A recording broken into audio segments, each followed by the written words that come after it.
성경에는 거인이 나옵니다. 거인은 가히 전설적인 인물들이라 할 수 있습니다. 창세기 6장에 보면 하나님께서 지으신 피조물 중에 네피림이라고 하는 존재들이 나옵니다. 이 네피림이 가나안 땅에 들어와서 정착했을 당시에는 이 아낙의 아낙의 조상들이라고 말합니다. 민수기 13장에 보면은 하나님께서 심판하시기 전 노아 시대에 있었던 네피림의 후손들이 이 아낙 자손으로 있었는데 그들이 거인이었다고 이렇게 말합니다. 거인이라는 존재는 이 보편적인 인간들, 그러니까 우리들보다 월등하게 큰 사람들이에요. 신체나 골격이나 모든 구조들이 굉장히 더 큰 사람들이라고 할 것입니다. 우리 사진을 한번 보도록 하겠습니다. 이 사진은 고고학자들이 발굴하는 사진입니다.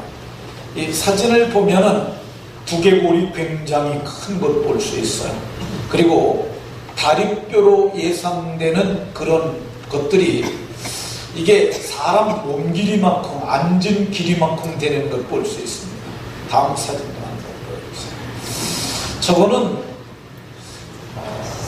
너무 커가지고 저 머리통 하나가 이 사람의 한 허리만큼 가까이 되잖아요. 머릿속부터 허리만큼.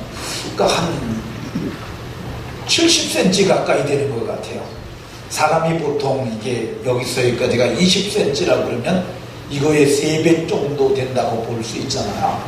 그 뼈들도 이 다리뼈로 예상되고 옆에 갈비뼈로 예상되는 것들이 이 갈비 한쪽이 사람의 몸의 2배 정도로, 오른쪽에 이렇게 갈비살 보이잖아요. 그게 2배 정도로 보이니까 적어도 사람의 몸뚱이가 우리의 4배 정도 폭이 되는 그런 사람으로 보입니다. 다음 사진도 한번 보죠. 네, 여기도 굉장히 긴 사람이 모습이 보이는데 여기는 오히려 두개골은 적고 정갱이뼈로 보이는 것들이 좀 커 보입니다. 근데 이 네피림들이 성경에 보면 이 민수기에 저들이 있었다고 얘기를 합니다. 그들이 살았던 곳을 성경은 헤브론이라고 얘기를 하고 거기에서 가장 컸던 사람을 기럇 아르바라고 얘기를 하는데 그래서 그 성의 이름이 아르바라고도 불렸던 성읍인데 그 장대한 자들, 그 큰 자들이 이 성읍을 쌌어요. 그러니까 그 큰 사람들이 성읍을 쌌으니까 우리가 돌을 요만한 걸 들었다 그러면 그 사람들은 이만한 걸 들었을 테니까 성의 크기, 성의 규모, 그리고 성의 견고함, 그것이 우리 보통 사람들의 상상을 초월하는 규모였어요. 그래서 그것을 보고 가나안 땅을 정탐했던 정탐꾼 중에 10여 명은 그것을 보고 너무너무 놀라가지고 우리는 저들에게 비교하니 우리는 메뚜기 같더라. 그래서 그들이 자기를 자학하고 자조적으로 말함으로 마침내 자멸하고 맙니다. 그러니까 이 거인들은 두려움 자체만으로도 한 족속을 멸망시킬 정도로 대단한 족속이었던 것 봅니다. 그 거인이 다윗 시대도 나타납니다. 그러니까 가나안 정복 전쟁을 치르기 전에도 있었는데 다윗 시대도 나타났는데 그 사람의 이름이 골리앗이고 가드 사람이었다고 얘기를 해요. 근데 그 사람의 크기가 6규빗 한 뼘 되었다고 얘기를 합니다. 6규빗. 한 규빗이 여기서부터 여기까지를 한 규빗이라고 얘기를 합니다. 우리 조상들은 요 집게뼈 하나를 반자로 쳤어요. 그래서 뼘으로 이렇게 2뼘 지나가면 한자 이런 식으로 그렇게 많이들 청량을 했습니다. 근데 시브리 사람들은 이제 여기서부터 이렇게 재는 거예요. 여기 이렇게 하고 여기다 금 긋고 한 규빗, 또 여기다 이렇게 하고 금 긋고 2규빗, 이렇게 하고 금루구 3규빗, 이렇게 규빗이라고 정했어요. 이 규빗이 40한 6cm 정도 됩니다. 제가 저를 재봤더니 제가 딱 46cm 나오더라고요. 실제적으로 이스라엘 사람들 청량했던 규빗을 오늘날로 바꿀 때 45.8cm 정도로 정해요. 그러니까 이게 제가 이스라엘 사람들 옛날에 청량했던 그 사람들하고 비슷하지 않을까 하는 생각이 듭니다. 그래서 6규빗 한 뼘이 되게 되면 약 3m 정도가 됩니다. 현대인의 성경이라고 하는 미국의 리빙 바이블을 번역한 책이 있어요.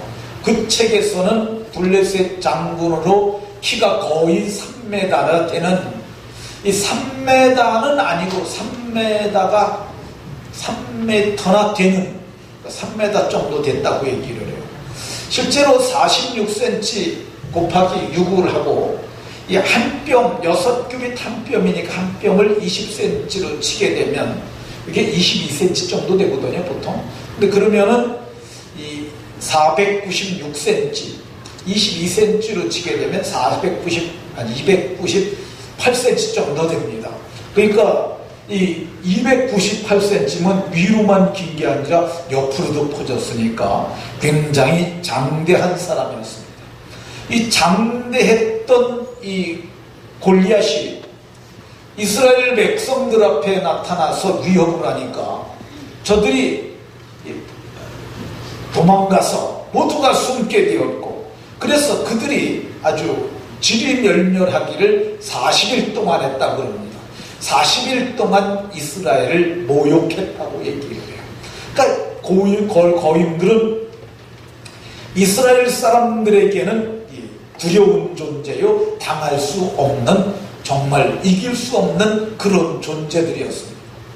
근데 성경을 보면은 오늘 우리가 여기 사사기 1장을 봤는데 원래 보려고 했던 사무엘하 21장 16절 이하를 보게 되면 4명의 거인이 나와요. 하나는 이스리 분업이라는 사람이 나옵니다.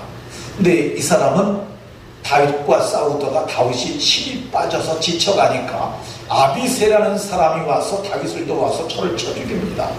거인이 죽는 거예요. 다윗시대에 골리앗 땀으로 이스리 분업이 죽습니다. 두 번째, 거인족의 아들 중에 삽이라는 사람을 아비새가 죽였는데 나도 죽일 수 있지 하고 이 십부개가 가서 삽을 쳐 죽입니다. 그 다음에 이 골리앗의 아우, 다윗이 죽였던 사람이 골리앗인데 그의 아우 중에 라흠이라는 사람이 있었는데 엘하난이라는 사람이 그 사람을 가서 쳐 죽입니다. 아니, 아비새도 죽였는데 나도 죽이지고 쳐 죽인 거죠. 그리고 육발이가 나와요. 근데 이 사람은 삼마라는 사람이 가서 저를 쳐 죽여서, 그래서 모두가 거인족들이 모두가 죽여서 거인족의 씨를 말렸던 것을 볼 수가 있습니다. 어떻게 두려워서 떨어서 사람들 그렇게 공포에 몰아뒀던 그 사람들이 이 성경에 보면 그 거인들이 다 죽임을 당하고 말까? 거인들이 약해진 것일까? 아닙니다. 거인들을 그러면 어떻게 이길 수 있었을까? 먼저 거인들 때문에 망한 사람들을 살펴보고 어떻게 거인을 이기게 되었는지 그것을 살펴보도록 하겠습니다. 왜 거인들을 광야 세계 사람들은 이길 수 없었을까? 하나님께서는 가데스 바네아라는 곳에 이스라엘 백성들이 이르렀을 때 이스라엘 12지파의 두령들을 불러내라고 했습니다. 네, 그 앞에 나온 그 족속의 지도자들은 모두가 건강한 자들이고 모두가 지혜로운 자들이고 모두가 민첩한 자들 12명을 보냈어요. 근데 12명을 불러놓고 그들에게 주어진 사명이 뭐냐면 가나안 땅을 너희가 가서 탐지하고 오라는 거야. 땅의 지형이 어떠한지, 그 땅의 광물이 어떠한지, 생산되는 산물, 농산물들이 어떠한지, 거기에 사는 거민들이 어떠한지, 그 성읍의 규모가 어떠한지, 그 모든 것을 갖다가 가서 보고 오라고 이렇게 얘기를 했어요. 근데 그 사람이 땅을 돌아보면서 참 하나님이 우리에게 약속하신 땅은 우리가 살기에 정말 좋은 땅이구나 그렇게 감탄하면서 갔어요. 가다가 그 사람들이 민수기 13장 22절을 보게 되면 그 사람들이 헤브론이라는 땅을 만나게 됩니다. 근데 가서 보니까 이것은 거인들의 성이에요. 안악 자손들이 살고 있는 거예요. 거기에는 아이만 셋의 달매가 거기 장군들로 있었어요. 그 성을 보니까 성이 큰 돌로 쌓여졌고 그 성은 높이 쌓여졌고 그 성은 무너뜨릴 수 없을 만큼 너무너무 견고한 성이었어요. 그래서 그 사람들 중에 일부가 저 성이 우리가 가지면 좋겠지만 저 성은 우리를 삼킬 만한 그런 성이다. 그리고 우리가 만일 저 성에 있는 자들과 싸운다면 우리는 모두 죽고 우리의 자녀들은 사로잡히고 말 것이다. 그리고 낙담을 하면서 돌아옵니다. 돌아올 때 저들이 그 땅의 산물 무화과 포도나무를 가지고 와요. 그리고 모세 앞에 그리고 백성들 앞에 섰습니다. 그들이 보고를 합니다. 우리가 가서 본 그 땅은 정말 젖과 꿀이 흐르는 땅이 맞습니다. 그런데 우리가 그 땅을 가서 보니 거기에는 거인 안악의 자손들이 있고 그들의 성읍은 높고 크고 해서 우리가 그들의 모습과 우리의 모습을 비교해 보니까 우리는 그들 보기에 메뚜기 같더이다. 이렇게 보고를 합니다. 13장 33절에 그들이 보기에도 우리가 메뚜기같이 그렇게 하찮게 보였을 것이라고 이렇게 말을 합니다. 그래서 이렇게 저들이 보고함으로 하나님께서 진도하십니다. 그래서 하나님께서 뭐라고 말씀하시냐면 너희가 사로잡히리라 했던 그 백성들은 약속한 땅을 들어가겠지만 너희가 이제 이렇게 하나님께서 그 땅을 우리에게 주시지 않았다고 그렇게 생각하고 스스로 자학하고 자조적인 발언을 했던 너희는 모두 이 땅에 엎드러질 것이니 40일을 하루를 한 달 1년으로 쳐서 40년 동안 너희가 광야에 유리하게 될 것이라고 이렇게 말씀하셨어요. 이들은 왜 거기서 망하게 됐을까? 싸워서 망한 것 아닙니다. 싸워보지도 못했어요. 성 밑에 가보지도 못하고 망했습니다. 왜 이들은 싸워보지도 않고 성 밑에 가보지도 못하고 망한 것입니까? 그것은 저들이 믿지 않았기 때문에 망한 것입니다. 하나님께서는 그 땅을 가기 전에 말씀하셨어요. 너희들이 발바닥으로 밟은 땅은 다 너희의 소유가 되게 하겠다고 하나님께서 말씀하셨어요. 근데 그들은 그 말씀을 믿지 않았어요. 신명기 11장 24절에 분명히 말씀하시기를 발바닥으로 밟는 것은 다 너희의 소유가 되게 하리라 그랬는데 저들은 믿지 않았어요. 하나님께서는 그들에게 두려워 떨고 있는 그들에게 두려워하지 말라, 떨지 말라. 너희가 마음을 강하게 하고 담대히 하라. 내가 너희를 떠나지 아니하고 버리지 아니할 것이라고 그렇게 말씀하셨어요. 근데 그들은 두려워했고 그들은 떨었고 하나님이 함께 하시겠다는데 그 말을 믿지 않았어요. 함께 한다고 말을 믿었더라면 저들은 그렇게 떨지 않았을 거예요. 그들은 하나님의 말씀을 믿지 않았어요. 하나님께서는 그들이 할 수 없다고 이길 수 없다고 그러니까 그러면 내가 내 사자를 너희 앞에 보내줄 테니까 믿고 좀 가라고 말씀하셨어요. 그러면 그 내 사자가 가서 가나안 7족들 가나안 족속, 헷 족속, 브리스 족속, 아모리 족속 등등에서 7족속을 다 쫓아내 주겠다고 말씀하셨어요. 그런데 그들은 믿지 않았어요. 하나님께서는 마침내 진노하셔가지고 너희가 어떻게 나를 이렇게 멸시하느냐고 말씀하셨어요. 믿지 않는 게 멸시하는 거야. 하나님께서는 민수기 14장 11절에 어느 때까지 나를 정말 믿지 않겠느냐고 말씀하셨어요. 너희가 믿지 않은 것은 나를 멸시하는 것인데 어떻게 너희를 가나안 땅에서 이끌어낸 나를 이렇게 멸시하겠느냐고 말씀하셨어요. 그러니까 많은 사람들이 장애 앞에 넘어지는 이유가 뭔지 아십니까? 믿지 않기 때문입니다. 하나님은 도와주겠다고 말씀하시고 함께하겠다고 말씀하시고 두려워하지 말라고 말씀하시는데 하나님을 믿지 아니하니까 믿지 아니함으로 망하게 된 것입니다. 왜 이들이 망하게 된 것일까? 이들이 망한 것은 두려워서 망한 것입니다. 그들이 그 땅 거주민들을 보고 참으로 강한 사람들이라고 생각했어요. 그 성읍을 보고 너무너무 견고하다고 그랬어요. 그 규모를 보고 힘이 크다고 말했어요.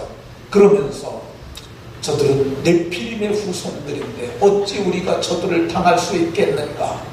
우리는 저들을 보고 우리를 보니 우리는 메뚜기 같고 그들이 보기에도 우리를 보면 메뚜기 정도로 생각할 것이라고 그렇게 생각을 했어요. 그래서 아무 일도 일어나지 않았어요. 아낙 자손이 칼을 들고 내려온 것도 아니고 돌을 들고 내려온 것도 아니고 쫓아온 것도 아니에요. 아무 일도 일어나지 않았는데 저들은 두려워서 떨었어요. 어떻게 떨었느냐? 소리 높여 부르짖으면서 떨었어요. 소리 높여 부르짖으면서 덜덜 떨면서 아무 일도 일어나지 않았어요. 아낙 자손이 눈앞에 와 있는 것도 아니고 그들이 본 것도 아닌데 그들이 전해준 말만 듣고 두려워서 떨었어요. 밤새도록 통곡하면서 떨었어요. 지금 아무 일도 안 일어났어요. 그런데 밤새도록 통곡하면서 떨었어요. 그들을 이끌어낸 모세와 아론을 원망하면서 부들부들 떨었어요. 그들이 차라리 애굽에서 죽었더라면 홍해바다가 건너오다 빠져 죽었으면 좋았을 건데 이 광야에서 차라리 굶어 죽었으면 목말라 죽었으면 좋겠는데 어째서 여호와가 우리를 이 땅에 이끌어서 그들의 칼에 쓰러지게 하는가? 한 명도 칼에 쓰러지지 않았어요. 근데 칼에 쓰러지게 했다고 그들이 원망했어요. 그리고 우리의 자녀들을 다 사로잡혀가게 하려고 그러는가? 그렇게 생각하면서 애굽으로 돌아가자 이런 사람들도 있었던 것을 볼 수가 있습니다. 아무 일도 일어나지 않았는데 두려워함으로 저들이 망하게 됐던 것을 볼 수가 있습니다. 하나님께서는 말씀하셨어요. 그들의 말을 들으시고 그들을 보시고 내 귀에 들린 대로 너희에게 행하리니 하나님이 하신 말씀이에요. 내가 너희들이 말하는 것을 다 들었고 너희의 모습을 보았는데 내 귀에 들린 대로 너희들에게 행하겠는데 너희가 40일 동안 탐지했으니 40년을 광야에서 유리하게 될 것이며 너희가 저들의 칼에 망하리라고 그랬는데 너희는 그 땅을 밟아보지도 못하고 20세 이상은 몽졸이 광야에서 죽임을 당하리라고 하셨어요. 그래서 가나안 땅에 들어간 사람들은 최고 나이 많은 사람들이 60을 넘지 않았어요. 그러니까 광야 시대 40년이 끝나는 그날에 60세 이상 되는 그날에는 모든 사람이 그날 다 죽임을 당했어요. 왜냐하면 그들이 죽어야 약속의 땅에 들어가니까. 단 두 사람만 살았는데 그게 갈렙과 여호수아 두 사람이에요. 이 사람들은 그들 앞에 서서 말하기를 그 땅은 하나님께서 주신 땅이라고 그들은 말씀을 믿고 성실한 대로 보고했던 사람들이었기 때문입니다. 그들은 싸워보지도 아니하고 그렇게 망했어요. 반면에 하나님께서는 너희가 사로잡히리라고 했던 그들이 사로잡히리라고 했던 그 20세 이하 된 사람들과 광야에서 태어난 그들이 그 약속의 땅을 차지할 것이고 거기서 복을 누리게 될 것이라고 이렇게 말씀하셨습니다. 오늘날에도 가보지도 않고 망하는 사람 참 많습니다. 오늘날에도 싸워보지도 않고 지는 사람들이 너무 많습니다. 그 이유가 뭐냐? 믿지 않았기 때문에 두려웠기 때문에 그랬던 것을 볼 수 있습니다. 반면에 거인들을 이긴 사람들이 있어요. 오늘 우리가 봉독한 본문을 보면 유다 자손들이 이겼다고 해요. 근데 유다 자손 중에 먼저 이긴 사람이 있습니다. 그게 누구냐 하면 갈렙이라는 사람이에요. 이 갈렙이라는 사람은 저들이 모두가 광야에서 우리가 그 헤브론 성을 공격하다가 저들의 칼에 죽임당할 것이고 우리의 자녀들은 사로잡히라는 것이라는 그 말을 할 때 자기의 옷을 찢었어요. 이거 옷을 찢는 것은 극도의 분노의 감정을 표출하는 시므리식 표현이에요. 너무너무 화난다는 거예요. 그렇지 않다는 거예요. 그 땅은 정말 하나님께서 우리에게 주신 땅이고 그 땅은 정말 아름다운 땅이라고 그랬어요. 민수기 14장 9절에 보면 너희가 두려워하는 그들 거인 아낙의 자손들이 있을지라도 그들은 우리의 밥이라고 이렇게 말을 했어요. 이번에 번역된 성경은 민수기 14장 9절을 먹이라 이렇게 표현을 했어요. 우리의 먹이라. 저는 이거 오역이라고 봅니다. 오역. 문자적으로는 제대로 번역을 했지만은 이게 인간 존재에 대한 이해를 못하고 번역한 거야.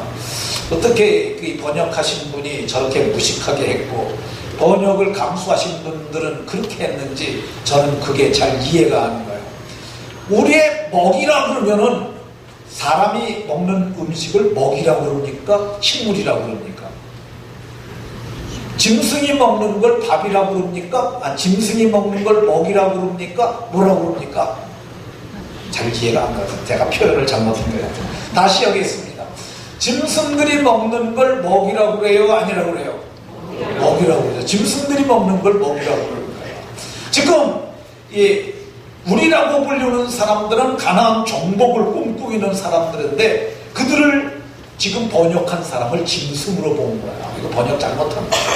옛날 성경에는 우리의 밥이라 이렇게 말했는데 영어 성경에서도 빵이라고 번역한 성경들이 많아요. 저는 그거 바른 번역이라고 봅니다.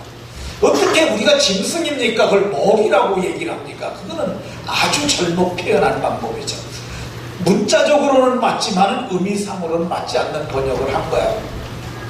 근데 성경은 우리의 밥이라고 그래요. 이 밥이라는 표현이 저는 적실하다고 생각합니다. 쌀이라고 그러면은 이 쌀은 가공을 해야 되잖아요. 물 붓고 가마솥에다 넣고 이게 해야만 밥이 되는 거잖아요. 근데 반면에 밥은 완제품이에요. 그냥 숟갈만 가져가면 되는 거예요. 하나님께서 가나안 땅을 저들의 밥으로 주신 게 맞는 게 하나님께서 그 땅을 가기도 전에 그들에게 설명해 주셨어요. 파지 아니한 우물의 물을 먹게 할 것이며 심지 아니한 포도나무와 감람나무의 열매를 따게 하실 것이며 너희가 짓지 아니한 물건이 가득한 집을 너희에게 통째로 주겠다고 말씀하셨어요. 그냥 들어가서 살기만 하는 거야. 지금 가나안 세대는 정말 보따리만 들고 사는 보따리 세대였는데 너네들 들어가기만 하면 짓지 아니한 집을 너희들에게 통째로 주겠다고 말씀하셨어요. 그러니까 그게 저들의 밥이 맞는 거죠. 근데 이 갈렙이 밥이라고 그랬어요. 그런데 불신 세대들 가운데 때문에 그도 40년을 광야에서 함께 지내고 그들이 80세가 될 때 이 광야에서 이제 가나안 정복 전쟁을 치르기 위해서 나갑니다. 그리고 5년이 지났어요. 그러니까 40세에 가나안 땅을 정탐하러 갔었고 그리고 40년이 지났고 그리고 정복전쟁 5년이 지났어요. 몇 살일까 지금? 85세. 그때 이 갈렙이 여호수아에게 나와요. 당신도 그날에 들으셨겠니와 가데스 바나에서 우리가 가나안 정탐을 하고 와서 보고할 때 우리는 마음의 성실함으로 보고하였고 하나님께서 말씀하시길 그 땅을 밟는 자들에게 주겠다고 하셨는데 내가 그날 옷을 찢으면서 말했고 하나님께서 말씀하시기를 그 성읍들은 크고 견고할지라도 여호와께서 나와 함께 하시면 내가 말씀대로 쫓아내겠다고 하였는데 이제 때가 됐으니 그 헤브론을 내게 주시오 라고 얘기를 합니다. 근데 그때 여호수아도 12 정탐꾼 중에 하나였어요. 그래서 그때 당신이 분명히 그렇게 한 말을 나도 들었고 이제 가나안 헤브론이 눈앞에 있으니 당신이 갈렙 족속을 이끌고 가서 그 땅을 차지하도록 하시오. 그래서 성경을 보게 되면 그 땅을 갖다가 쳐들어갑니다. 근데 쳐들어갔는데 그 땅에 성경을 보면 이 민수기 13장 22절에 아낙자손 아이만과 세세와 달메가 있었더라. 오늘 성경 여기 10절에는 아이만과 세세와 아이만과 달메를 죽였더라 이렇게 나오잖아요. 근데 그 사람들이 거기에 있었어요. 근데 이 여호수아가 죄송합니다. 갈렙이 군대를 이끌고 그 성 밑에 갔어요. 뿔을 쳐부수러. 근데 성경을 보게 되면 그들이 맞서 싸우지를 않았어요. 여기에 보면 우리말 성경에는 이렇게 말합니다. 여호수아 15장 14절에 세세와 아이만과 달메를 쫓아내었고 이렇게 말합니다. 세세와 아이만과 달메를 쫓아내었고, 근데 이 쫓아냈다는 이 단어가 이게 아라시라는 히브리 단어가 쓰였는데 이게 점유하다라는 뜻이에요. 점유. 그러니까 이 여호수아가 저들을 싸워서 물리친 게 아니에요. 그러니까 이스라엘 백성들은 그 거인들을 보고 두려워서 뻘뻘 떨고 있었잖아요. 그것 때문에 그들이 죽었잖아요. 근데 실제로 보니까 갈렙이 군대를 이끌고 가니까 그 거인들이 세세와 아이만과 달메를 비롯한 그들이 다 도망가 버리고 말았다는 거예요. 이게 아라시라는 말이 그냥 무단점유예요. 싸우지 않았어요. 그러니까 많은 사람들이 거인이 대단할 줄도 아는데 와보니까 그들이 다 도망가고 말았어요. 그래서 그 땅을 차지한 거야. 근데 성경을 보면 여기서 끝나지 않습니다. 이때 갈렙의 나이가 85세라고 그러잖아요. 그러면 그 밑에 있는 사람들 갈렙과 여호수아를 뺀 나머지 중에 나이가 제일 많은 사람이 몇 살일까? 65세죠. 65세. 65세가 제일 많으니까 제가 생각하건대 65세에서 한 30, 그러니까 30세 이상만 치더라도 굉장히 많은 수가 그 전쟁에 참전을 했던 거예요. 근데 이 성경을 보면 갈렙이 세월이 가서 죽습니다. 반면에 갈렙 족속들이 점점 늘어나는 거예요. 근데 이들이 도망가가지고 헤브론 한기층에 가서 살았어요. 근데 그걸 보고 있던 그 가나안 정복 세대들, 이게 갈렙과 함께 군대를 이끌고 쳐들어갔더니 다 도망가는 걸 봤던 그 세대들이 모여서 회의를 합니다. 우리가 저 땅을 마저 점령하라는 게 좋겠다. 그리고 하나님께 묻습니다. 우리가 올라가면 어떻습니까? 유다가 올라가도록 해라. 유다 지파 중에서 갈렙은 유다 지파 사람이에요. 유다 지파 사람 중에서 그들이 올라가가지고 성경을 보면 가나안 족속 쳐서 세세 아이만 달메를 다 죽였다고 얘기해요. 이게 옛날에는 그들 때문에 두려워서 떨고 죽었는데 그 갈렙의 한 족속들이 유다 지파 중에서 갈렙 족속들이 가서 마침내 그 땅을 쳐부수고 그리고 그 땅을 소유하게 됐다고 성경은 말씀하고 있습니다. 오늘날 수많은 사람들이 넉넉히 이길 수 있음에도 넉넉히 차지할 수 있음에도 두려워 떨고 머물러 있는 사람들이 있습니다. 멀리 있는 게 아니라, 근데 그 거인이 어디에 있느냐? 저 산에 있는 것 같지만 실제는 내 속에 있는 거야. 그러니까 내가 두려워하는 그것을 내가 이기게 되면 내가 더 커지는 거야. 사람 속에는 속사람이 있다고 얘기를 해요.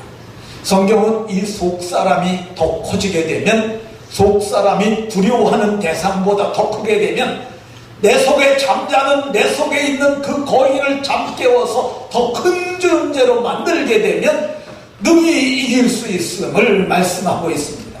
모두가 여러분 앞에 있는 태산과 같은 거인이 있다 할지라도 여러분의 속사람을 믿음의 담력으로 더 키워서 능히 저들을 이기는 복이 있으시길 예수님 이름으로 축원합니다. 제가 지지난주에 새벽에 이 사무엘하를 한 주간 동안 살펴봤어요. 그리고서 제가 이 한계를 뛰어넘는 그런 메시지를 전하는데 예화가 있으면 좋겠다고 생각을 하고, 그래서 마지막으로 매일 검색을 했는데 거기에 한계라는 제목의 메일이 와 있었어요. 하나님께서 저 때문에 그 메일을 만들고 누군가 보낸 것 같습니다.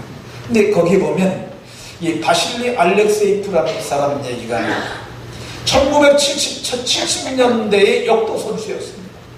1970년대의 사람들의 생각 속에는 인간은 500파운드, 227kg 이상은 들 수 없다고 생각을 했어요. 그래서 저 사람이 세계에서 가장 힘센 역사라고 역사라고 불렸는데, 저 사람이 마지막 3차 시기에서 네가 얼마를 들 수 있는지를 적어내라 그랬더니 499kg를 적어냈어요. 거기까지가 인간의 한계라고 생각한 거야. 그래서 힘을 다해가지고 알렉세이프가 499kg를 들었어요. 장내가 온통 일어나서 기립박수를 하면서 인간의 한계까지 왔다고 이렇게 박수를 했어요. 근데 잠시 후에 안내방송이 나왔어요. 이게 주최 측의 실수로 인해 가지고 알렉세이프가 든 게 499파운드가 아니라 501.5파운드라는 장내 아나운서가 방송을 한 거야. 그거를 듣는 사람들은 모두가 경악을 했어요. 어떻게 인간이 500파운드를 더 들 수 있단 말이냐, 이건 참으로 놀라운 일이라고 그러고 그렇게 말을 했어요. 근데 이게 하나도 이상한 것이 아니에요. 이 알렉세이프가 501.5파운드를 들고 그 이듬해에 500파운드 이상을 든 사람이 6명이나 나왔어요. 한 사람이 앞에 가면서 그걸 뚫었더니 많은 사람들이 그걸 쫓아오면서 그 한계를 넘었던 것을 볼 수가 있습니다. 우리 앞에 장애가 있을 수 있습니다. 도저히 이거는 넘을 수 없는 벽이라고 생각하는 고인이 있을 수도 있어요. 그것이 내게는 못 배운 게 장벽일 수도 있어요. 그런데 가만히 보면은 배운 거 없음에도 불구하고 큰 일을 하는 사람들이 있습니다. 그 사람이 고인을 이긴 사람이라 할 수 있어요. 돈이 없습니까? 돈 없는데 한 푼도 없이 물려받은 것 없이 자수성가한 사람들이 있어요. 서빙갑부라고 하는 프로그램을 보세요. 그러면 저 사람들 저렇게 망가졌다가도 저렇게 일어나는구나. 거기서 희망을 발견해도 됩니다. 몸에 장애가 있을 수도 있어요. 나는 태어날 때부터 몸이 이래서 그것 때문에 못한다고 할 수 있어요. 근데 그 장애를 넘을 수 있습니다. 장애인들 중에 정말 대단한 사람들 우리 수도 없이 많이 보잖아요. 귀가 먹었음에도 불구하고 세계적인 명작을 작곡해냈던 수많은 사람들, 신체가 나쁨에도 불구하고 4번이나 미국 대통령에 당선됐던 사람, 그리고 수많은 언어장애, 청각장애가 있음에도 불구하고 미국의 최고의 여성으로 불림했던 사람들 다 있지 않습니까? 우리 교회도 몸에 장애가 있음에도 불구하고 멀쩡하신 여러분들보다 더 신앙생활 열심히 하시는 분이 있어요. 원혜숙 권사님이십니다. 원혜숙 권사님 어디 계시나? 예? 어디 계세요? 저기 계시네요. 우리 원혜숙 권사님 참 옷도 빨간 거 입고 그렇게 오셨네요. 권사님이 아마 70 가까이 되실 것 같은데, 그죠? 넘으셨어요? 예? 74시나 되셨어요. 근데 우리 원혜숙 권사님이 건강한 여성이었는데 뇌졸중이 와서 한편이 마비가 되셨어요. 근데 그것 때문에 나는 이것 때문에 그러면서 자학하고 그러면서 나 같은 게 뭐래라고 그렇게 할 수 있어요. 근데 우리 원혜숙 권사님 날마다 새벽기도 나오세요. 장애가 가볍지 않습니다. 멀쩡하신 분들도 다 주무시고 계시잖아요. 근데 저는 새벽기도 나오세요. 새벽기도만 나오는 게 아니에요. 저 밑에서 저 골방기도 하시는데 매일 그 장애인 차 그거 타고 오셔가지고 거기서 골방기도 하시는데 거기에 늘 동참하세요. 근데 장애가 있다고 그것 때문에 주저앉아 있는 사람 너무 많습니다. 근데 하나님은 말씀하세요. 할 수 없다고 하지 마라. 못한다고 하지 마라. 하나님은 우리가 부족한 상태에서 늘 하라고 그러세요. 하나님은 도와주겠다고 말씀하세요. 내가 할 수 없는 상황인데 하나님 음성이 자꾸 들어오고 그러면 그걸 주님의 음성으로 받아야 합니다. 할 수 수 없는데 마음을 강하게 해라. 담대히 하라. 떨지 마라. 내가 함께하리라. 너를 도와주겠다. 내가 너를 버리지 않겠다라고 말씀하시는 음성이 들리면, 그러면 여러분 힘을 내서 하십시오. 제가 무조건 하라고 그러지 않는 이유가, 되지도 않는데 하는 사람들이 있어요. 성경을 읽다가 좁은 문으로 들어가라. 서울대학 가려는 거다. 실력은 서울 장안에 있는 대학도 들어갈 형편도 안 되는데 그렇게 집어넣으니 무대뽀를 하려는 뜻이 아니에요. 하나님께서 마음을 강하게 하고 담대히 하라. 내가 너에게 약속한 땅을 주리라라고 마음의 음성이 들려면 그러면 하십시오. 내가 약하다고 생각하지 마라. 내가 네 앞서 사자를 보내서 너를 도와줄 것이며 네 앞에 장애를 다 치워줄 테니까 하라. 그러면 하십시오. 그래도 현실을 보면 할 수 있는 상황이 아닐 수 있어요. 하나님은 하라 그러세요. 왜 그러냐면, 내가 할 만해서 내가 모든 조건 다 갖추고 하면은 그때 다 이루고 나서 뭐라고 그런 줄 아십니까? 내가 했다. 그러면 내가. 하나님이 그걸 제일 싫어하세요. 하나님은 부족한 데서 하면은 사람이 하나님을 의지할 것 아닙니까? 그리고 그걸 이루게 되면 하나님의 은혜로 내가 이걸 했다고 원하죠. 그렇지 않겠어요? 하나님은 그걸 원하시는 겁니다. 할 수 없는 상황인데 하나님이 하라는 성령의 감동과 역사가 있다면 분명히 하십시오. 그리고 마침내 도우시는 그분의 은혜를 말미암아 역사를 이루시기 바랍니다. 말씀을 마치도록 하겠습니다. 오늘 성경은, 우리가 살펴본 성경은 거인들 때문에 수십만, 아니 수백만이 망했습니다. 근데 거인 한 사람 때문에 그 거인들을 다 물리치고 마침내 후손들에게 담대한 믿음을 물려준 갈렙과 같은 사람들이 있습니다. 우리는 갈렙이 될 수도 있고 광야에 엎드러진 그런 허망한 사람이 될 수 있습니다. 모두가 갈렙과 같은 믿음을 가져서 당대에도 성취를 이루시고 다음 세대에도 복을 유업으로 물려주는 하나님의 사람들이 다 되시길 예수님의 이름으로 축원합니다. 기도합니다.